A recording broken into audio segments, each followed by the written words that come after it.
So again, my first term is x, a is x, and b is pi over 3. So I'm going to do sine of x cosine of pi over 3. I'm just doing this one right now in blue.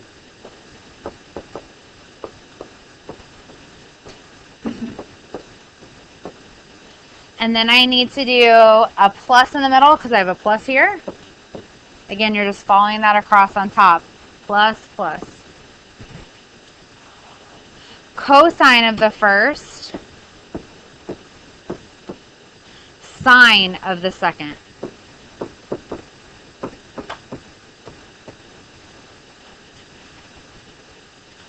Take a pause. Make sure you're okay with how we got from there to there, just with that little blue guy. Good. Again, these are just formulas. They're formulas that I will be providing to you. So it's not, oh my gosh, I'm never going to remember this. That's the thing that you have to remember is not to distribute, to take a pause, to find it on your equation sheet and make it happen. Okay? Now let's do the minus case. So we have plus in the middle from this plus right here.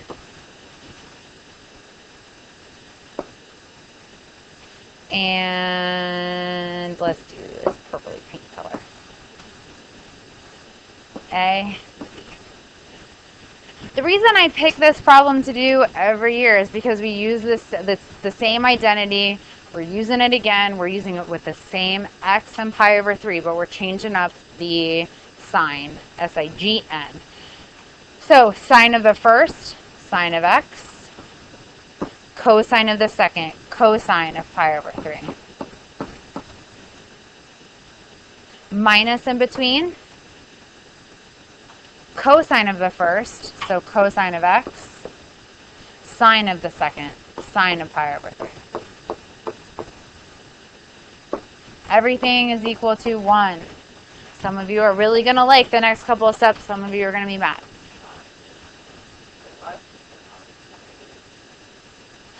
Because that minus is this minus in between is driving this minus here, not making that a negative angle.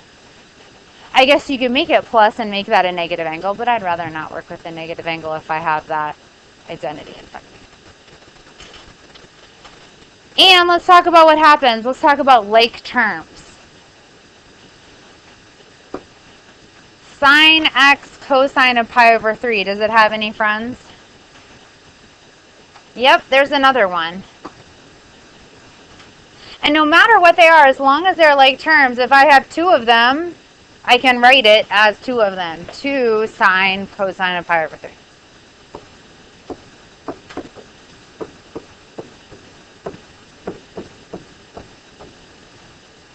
Like terms. Other like terms? Bless you. Here's a positive cosine x sine pi over 3. Here's a negative. Oh yeah, they cancel.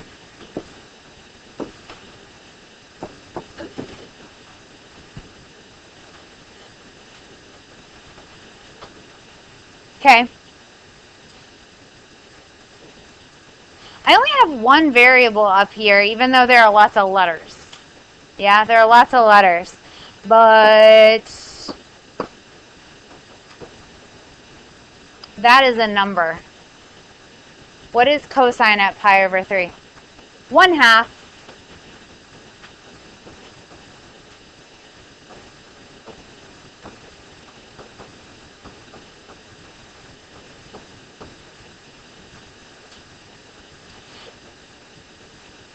So part of the issue with doing equations and not proofs is that with proofs you have lots of variables and everything just stays variables. Here we can turn things into numbers, like that was a number even though it looks like it wasn't. It's kind of disguised.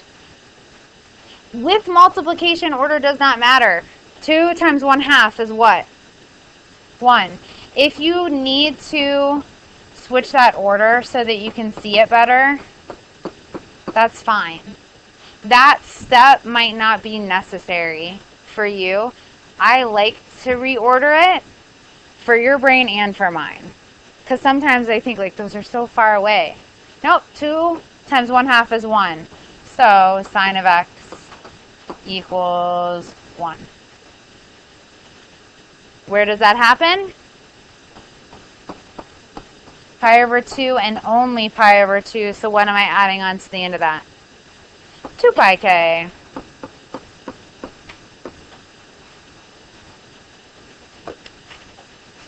So it's kind of like when you're cleaning out your closet. It gets messier before it gets better, but it cleans up pretty fast, which your closet might not.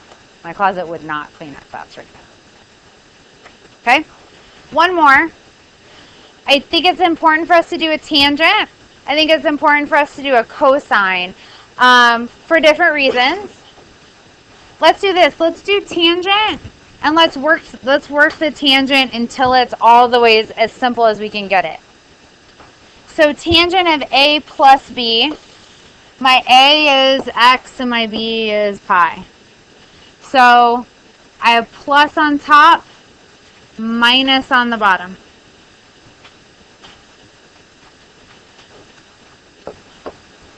Tan x plus tan of pi all over 1 minus tan of x times tangent of pi. So I'm just using this identity. And we're doing the positive case in between. So we're following that sign on top across. Tan A plus tan B, 1 minus tan A tan B. Now, just like the cosine of pi over 3 was kind of hidden in the last problem, tangent of pi looks like a variable, but it's a number. So we're going to be able to substitute in there.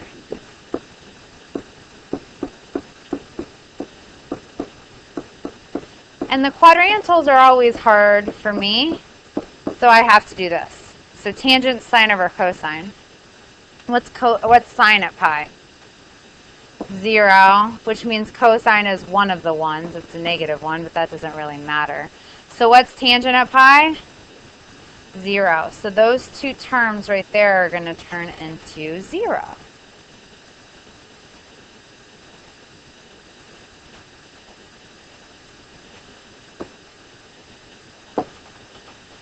So tan of x plus 0 over 1 minus tan of x times 0, well, that means that whole denominator is just 1.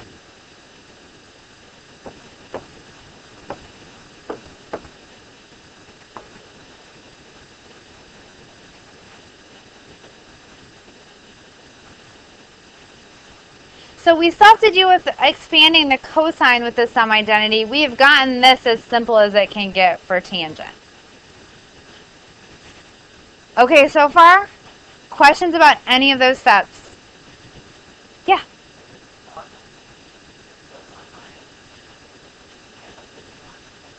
Well, right. So it's tan of x times 0 is 0. 1 minus 0 is just 1. Yep. Other questions? Okay, let's do cosine of x plus pi over 2. Oh man, my cosine's all the way up there. Plus in the middle. Cosine of a plus b, we end up with a minus in the middle. And unlike with the sine, we're not going cosine, sine, sine, cosine. It's cosine, cosine, sine, sine. Don't have to worry about memorizing it. Just have to find it on your paper and replicate it with the x and the pi over 2 in there. So x is your a and pi over 2 is your b.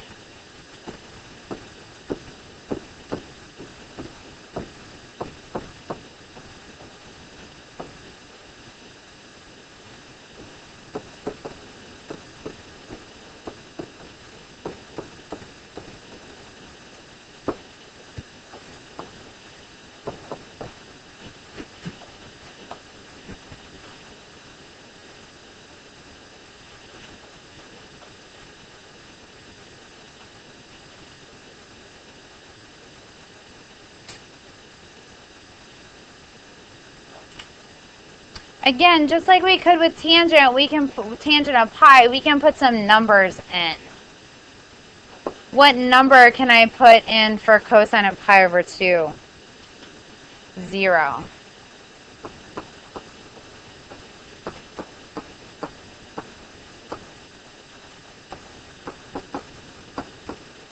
What can I put in for sine of pi over 2? 1. And we're still equal to 0 over here. So our cosine term totally goes away since we're multiplying it with 0. So I end up with minus sine of x equals 0.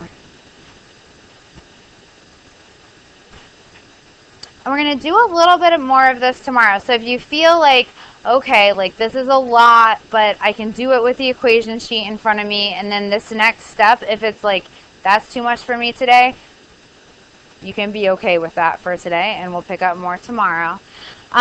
The thing that's going on here, you can't do anything now to get rid of the fact that there are two trig functions in the same problem. We could turn tangent into sine over cosine, but nothing is squared, so it's not like we can do any swaps to make this easier to compute. So what I like to do is say, look at it like this, just because it's easier for me to think, where is tangent equal to sine? And that's a little bit of the work that you have to do. So you have to think unit circle, where is tangent equal to sine? Yes, that's awesome. It is where sine is 0. Here's the way I think through that. That was super fast and amazing. If you're like, yeah, I don't know where tangent's the same as sine. Is it possible for tangent, are tangent and sine ever the same within the quadrants?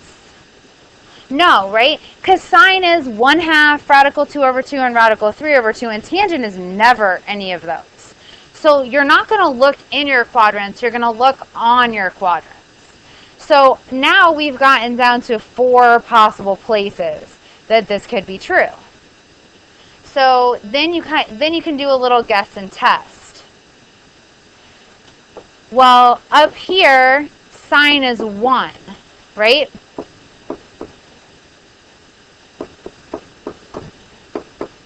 Is tangent 1 up there? Tangent can be 1, but is it 1 at pi over 2? No, tangent's 1 at your pi over 4s. So no. And if it doesn't work there, it's not going to work there.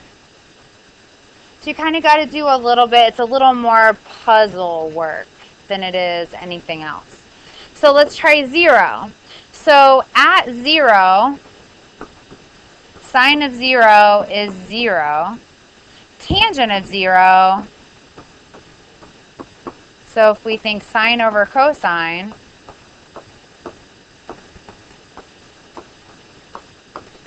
sine is 0 and cosine is 1. So tangent 0 and sine is 0. That's a place that they are equal. That same thing happens over here at pi, because it doesn't matter if there's a negative 1 down there, it's still 0, right?